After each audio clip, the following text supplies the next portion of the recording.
माफ करा, मध्यंतरी मी रेसिपी शेअर करू शकले नाही कारण माझा घसा खूप बसला होता. आता थोड्या प्रमाणात ठीक आहे. तर मैत्रिणींनो, छोट्या भुकेसाठी उत्तम असा पर्याय म्हणजे हा पोह्याचा चिवडा. नमस्कार, मी सीमा मायने, माझे स्मार्ट किचनमध्ये तुमचे स्वागत आहे. तर आज आपण पाहणार आहोत अगदी कमी साहित्यात चटपटीत असा पोह्याचा चिवडा. तर मी इथं अर्धा किलो पोहे घेतल्यात. आपल्याला अर्धा किलो पोह्याचा चिवडा करायचा आहे. तर मी हे पोहे चाळून पाकडून स्वच्छ करून घेतलेले आहेत. हे पातळ पोहे आहेत. आपण पातळ पोह्यांचा चिवडा करणार आहोत. रेसिपी आपली एकदम सोपी आहे आणि खूप कमी साहित्याची आहे.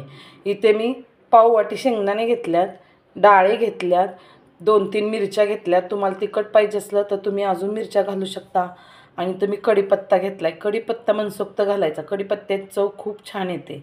तर मी इथं कढईत तेल तापायसाठी ठेवलं होतं. तर तेल चांगलं तापलेलं आहे कडकडीत. तर आता मी पहिल्यांदा मोहरी घालून घेते.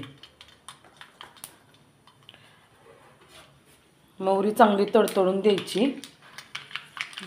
मग नंतर आपण त्यात हिरवी मिरची घालायची.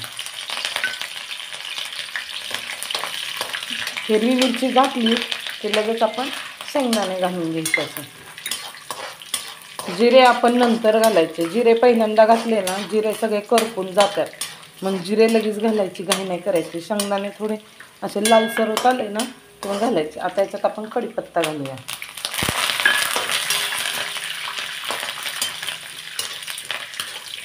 आता याच्यात जिरे घालूया. आता शेंगदाणे चांगले लाल होत आलेले. आता याच्यात अर्धा चमचा जिरे घालते. अजून थोडंसं हलवून घेऊया परतून.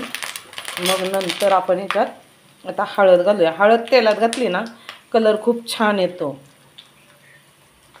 आणि अशी वर्ण टाकली ना कच्ची, त्याचा कलर वेगळाच असतो.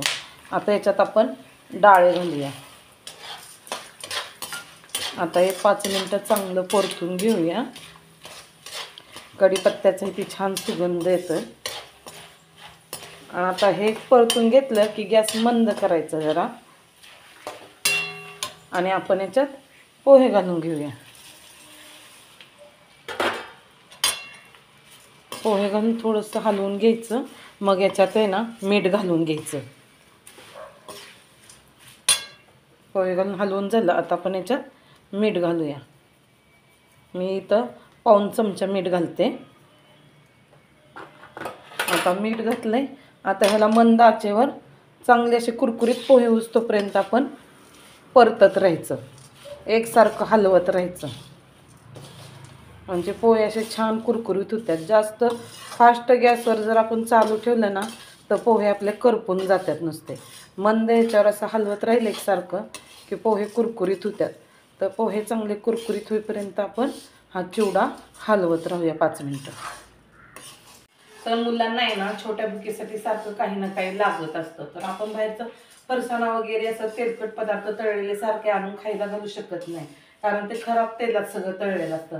तर छोट्या भुकेसाठी आपण घरात असं छोट्या मोठ्या गोष्टी बनवू शकतो. तर आता पोह्याचा चिवडा झालेला आहे. पण आत्ता जर लगेच तुम्ही खायचं म्हटलं ना तर तो एकदम असा चिवट लागणार, दाढत अडकणार आणि कुरकुरीत लागणार नाही.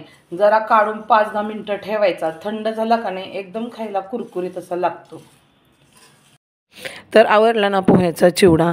मैत्रिणींनो, तुम्ही रेसिपी पाहता पण लाईक आणि सबस्क्राईब करायला विसरून जाता. तर मला मोटिवेशनसाठी लाईक आणि सबस्क्राईब करायला विसरू नका. म्हणजे मी तुम्हाला अशा नवनवीन रेसिपी देईन.